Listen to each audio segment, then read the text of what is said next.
So recently Netflix announced the new Resident Evil Netflix series by releasing 2 trailers, each focusing on different aspects of the series. One, the story, and the other one, the enemies. Before those 2 trailers, we only knew the cast, mainly Albert Wesker, and we saw a couple of posters related to the series. But now that the trailers are released, there is so much to talk about. In this video, we'll be going over everything that you need to know about the 2 trailers of Resident Evil Netflix series, and we'll break it down. So at the end, if you find this video interesting, then make sure to subscribe to the channel and give this video a thumbs up. Now let's get into the video.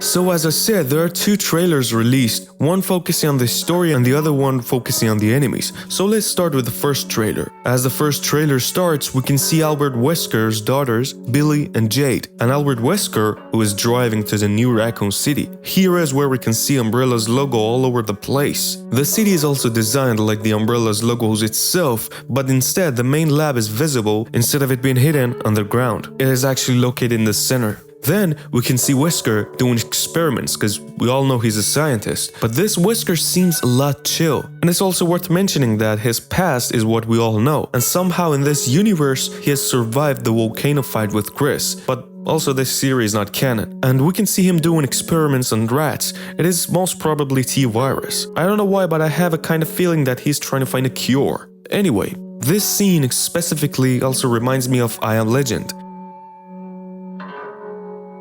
Then we see Billy walk into the lab, and the lab seems a lot like Resident Evil 2's lab, and we can see a shot of TV that is written umbrellasjoy.com, and we'll talk about Joy in a minute. Then fast forward to 2036 London. We see Jade in a post-apocalyptic London, and she is actually wearing an apocalyptic suit and is equipped with a weapon, and when she wakes up, she picks her pet cage. Then we see her with a bunch of survivors on a heavily fortified fortress. Then someone shoots a flare gun, which reveals a horde of zombies, a massive one, which confirms that we are dealing with T-virus. Then everything goes really fast, but we can still figure out things. Here we can see a man who appears to be a villain, a woman who seems to be a CEO, maybe Excella or maybe Alex Wesker. These are my speculation about these characters. Then we see a lab in alert mode and everything goes red, which means an infected is most probably out and is chasing Billy. Also here we can see a licker bite the hell out of a man. We have no idea who he is, but he is one of the survivors, and we'll get to that part in a minute. And Jade is here as well, so this means that this special scene is in 2036.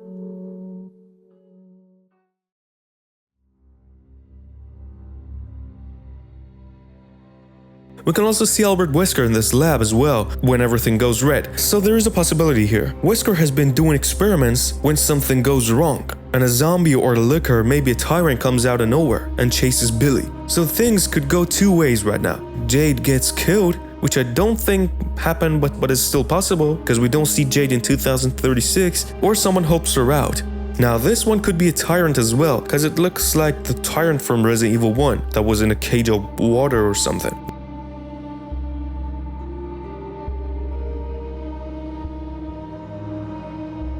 Then there is some pretty much fast-paced editing, showing some shots of everything that'll happen in the series, like Jade going full aggressive with the chainsaw. We also see runner zombies, but we're not sure yet. And I kind of feel that this one is a spider. So here we can see Jade in somewhere with Umbrella logo, which could be the same place that I just talked about, because this cannot be from 2036, because in that scene we saw Jade with an apocalyptic suit. She's not wearing the apocalyptic suit right now, so we're still in 2022. So about the chainsaw part, we can see Jade being chased by a zombie. She picks up a chainsaw and starts swinging it. That is when this guy comes and helps her out, which is quite interesting. And in another shot, we see Wesker punching someone in the face. I kind of have the feeling that this guy must be the one who unleashed the creature that follows Jade, and that is why Wesker is punching the hell out of this guy. And at the end we see a Cerberus, a zombie dog, which are normal. They're in every Resident Evil game, and movie adaptation or whatever. So that was pretty much everything that the first trailer gives us. And now we have to move on to the second trailer. But before getting to the second one, if you have come so far and are actually enjoying this video, then please make sure to give this video a thumbs up and subscribe to my channel. Now let's move on.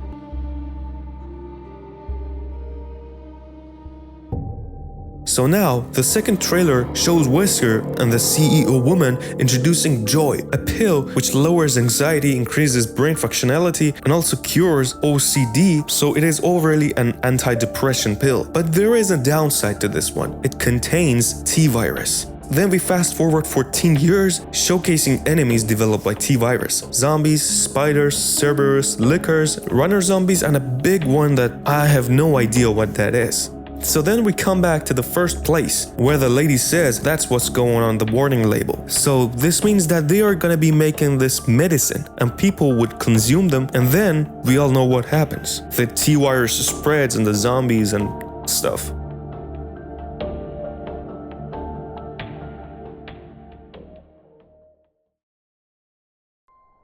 So that was like 90% of the things that the trailers tell us. Now let's see if we can find connections between these two trailers, and then we'll compare it to the previous Resident Evil adaptations. So, it seems like everything that I'm showing here happens in one place, most probably in the first episode. Jade, Billy, and Wesker go in a Raccoon City, then Albert Wesker goes to the lab and starts doing experiments, and then figures out that the pills have T-virus in them. And then they go to this conference room to introduce the pill. For some reason, Billy comes to the lab, and the creature, most probably Cerberus, comes out and attacks Billy. And then we don't know if Billy survives or not, but then some SWAT agents and police officers come out trying to take everything under control. So that was pretty much everything that we could extract from these trailers. And the combination of these two trailers could actually tell us how the series is going to start. And that was my opinion about this one. And to be honest with you guys, this one seems a lot better than I expected, especially with this story, because to be honest, the previous Resident Evil adaptations were all like a cosplay movie. And the fact that this one is not actually canon